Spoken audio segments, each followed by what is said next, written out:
अब हम बात करते हैं हेडिंग्स एंड पैराग्राफ की।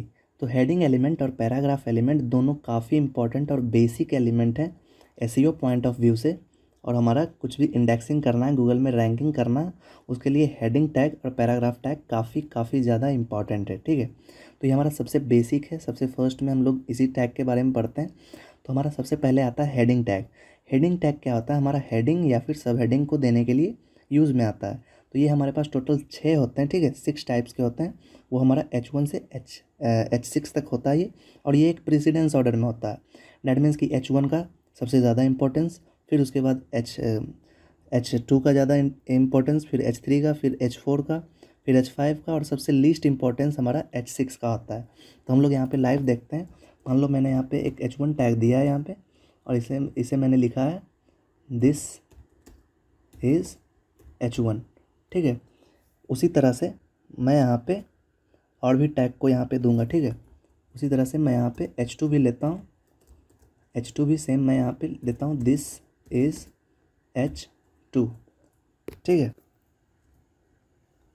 इसी तरह से मैंने यहाँ पे H6 तक ले लिया है। ठीक है, H6 तक मैंने H1 से H6 तक ले लिया। हेडिंग टैग, ये सारा हेडिंग टैग कहलाता है। और ये हमारा एम्पटी एलिमेंट नहीं होता, बिकॉज इसके अंदर कुछ ना कुछ कंटेंट है।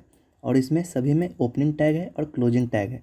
H1 opening tag, H1 closing tag, H2 opening tag, H2 closing tag, और इसके बीच में कुछ ना कुछ कंटेंट है। तो ये हमारा एम्पटी एलिमेंट नहीं है। तो H1 हमारा क्या होता है? ये सबसे ज़्यादा इंपॉर्टेंस का होता है जब हमें कुछ बिग हेडिंग देना होता है।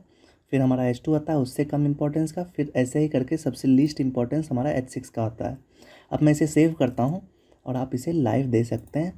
क्रोम में खोलता हूँ, यहाँ पे देख सकते हैं आप, ये हमारा H1 है, H2 है, और ये हमारा H6 है। देख सकते हैं आप, लीस्ट इंपॉर्टेंस है इसका, और ये हमारा मोस्ट इंपॉर्टेंस, ग्रेटेस्ट इंपॉर्टेंस इसका। ठीक है, मोस्ट इंपॉर्टेंट टैग है ये हमारा हेडिंग एलिमेंट का। तो ये सारा जो है वो हेडिंग एलिमेंट कहलाता है। तो ये हमारा काफ़ी इंपॉर्टेंट है जब हमें एसईओ करना होता है, सर्च इंजन ऑप्टिमाइजेशन, या फिर हमें गूगल पे अपने वेब पेज को रैंक करवाना होता है। तो हमारा हेडिंग टैग काफ़ी इंपॉर्टेंस है वहाँ पे। ठीक है, अब हम दूसरे टैग की बात करते हैं, वो है हमारा पैराग्राफ टैग। तो पैराग्राफ टैग को लिखने के लिए हम लोग सिंपली यूज़ करते हैं opening tag P and closing tag P।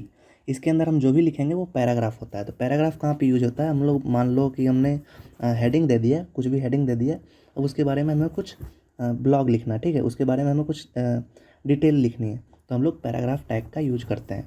तो ये भी एसईओ पॉइंट ऑफ व्यू से काफ़ी इंपॉर्टेंट है, गूगल में रैंकिंग के लिए काफ़ी इंपॉर्टेंट है। हेडिंग टैग और पैराग्राफ टैग जो भी हम इसके बीच में देते हैं वो एक कीवर्ड की तरह काम करता है।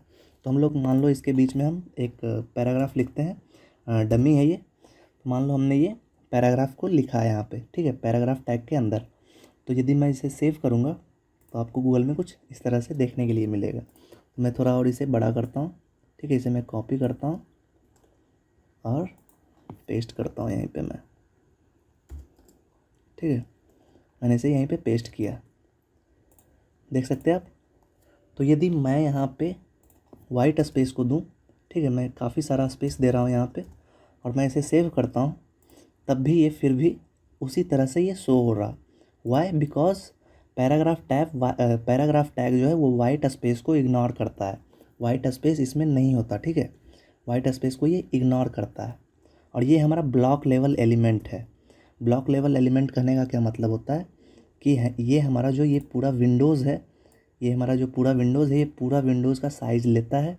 यदि मैं दूसरा पी टैग यूज़ करूँ तो वो नेक्स्ट लाइन में चला जाएगा। ठीक है, ये पूरा स्पेस को लेता है, ये हमारा ब्लॉक लेवल होता है। तो मान लो कि मैं यहाँ पे अगर जो इस पी टैग के अलावा मैं दूसरा पी टैग देता हूँ यहाँ पे, तो ये जो दूसरा वाला है वो नेक्स्ट लाइन में चला जाएगा, आप देख सकते हैं। ठीक है, एक यहाँ रहा और एक यहाँ रहा। तो ये हमारा P tag block level element है।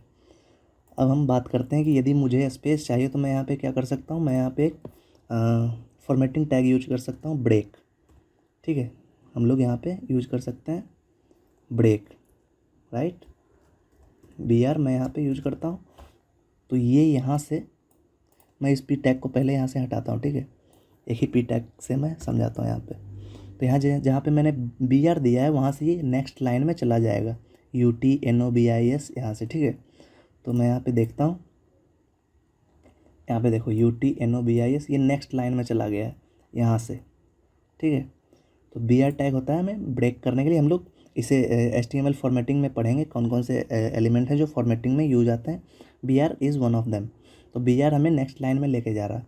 बट यदि मुझे बी आर को यहाँ पे यूज़ नहीं करना है, फिर भी मुझे जैसे मैं यहाँ पे टाइप करूँ उसी टाइप से मुझे यहाँ पे भी शो होना चाहिए। मैं वाइट स्पेस दूँ तो वाइट स्पेस भी शो हो। तो मैं वहाँ पे क्या यूज़ कर सकता हूँ, मुझे पी यूज़ नहीं करना, that means paragraph tag use नहीं करना। मैं वहाँ पे यूज़ करूँगा प्री। इसका मतलब होता है प्री फॉर्मेटेड, ठीक है। इसका मतलब होता है प्री फॉर्मेटेड। मैं PRE प्री टैग यूज करूँगा, ठीक है।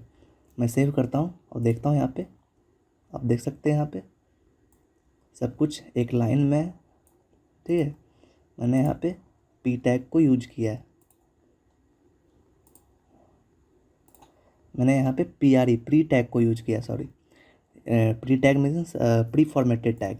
यदि मैं यहाँ पे वाइट स्पेस दूँ, ठीक है, मैं यहाँ पे वाइट स्पेस दूँ, जैसे मैं यहाँ पे लिखूँगा उसी तरह से वो वहाँ पे शो होगा, ठीक है।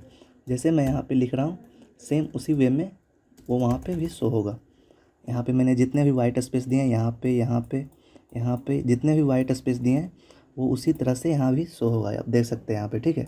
तो मैं जिस तरह से भी कोड लिख रहा हूँ वहाँ पे, जिस तरह से भी मैं HTML का कोड लिख रहा हूँ वो सारा उसी वे में वहाँ पे यूज़ हो रहा है, ठीक है। तो हम वहाँ पे यूज़ करते हैं प्री। तो ये हमारा प्री कहाँ पे यूज़ होगा, जब हम लोग कोई एप्लीकेशन बना रहे हैं जहाँ हमें कोडिंग लिखने की ज़रूरत है, ठीक है। कोडिंग लिखने की ज़रूरत है, या फिर हम किसी चिल्ड्रन के लिए कोई एप्लीकेशन बना रहे हैं जहाँ हम उससे कोई पोएम लिखवाना चाहते हैं, ठीक है। तो वहाँ पे हम लोग प्री यूज करते हैं, क्योंकि वहाँ पे हमें बार बार BR लिखने की ज़रूरत नहीं है। तो हम लोग जैसे लिखेंगे उसी वे में वो वहाँ पे उसे शो होगा, ठीक है, ब्राउज़र में। तो ये हमारा प्री फॉर्मेटेड टैग है, ठीक है। तो ये हमारा SEO पॉइंट ऑफ व्यू से काफ़ी इंपॉर्टेंट है। तो pre tag, sorry paragraph tag, pre tag and heading tag, ये सारे जो टैग हैं और एलिमेंट भी बोलते हैं इसे, ये काफ़ी इंपॉर्टेंट है SEO पॉइंट ऑफ व्यू से, ठीक है। गूगल में रैंकिंग करनी है तो काफ़ी ज़्यादा इंपॉर्टेंट है। That's it.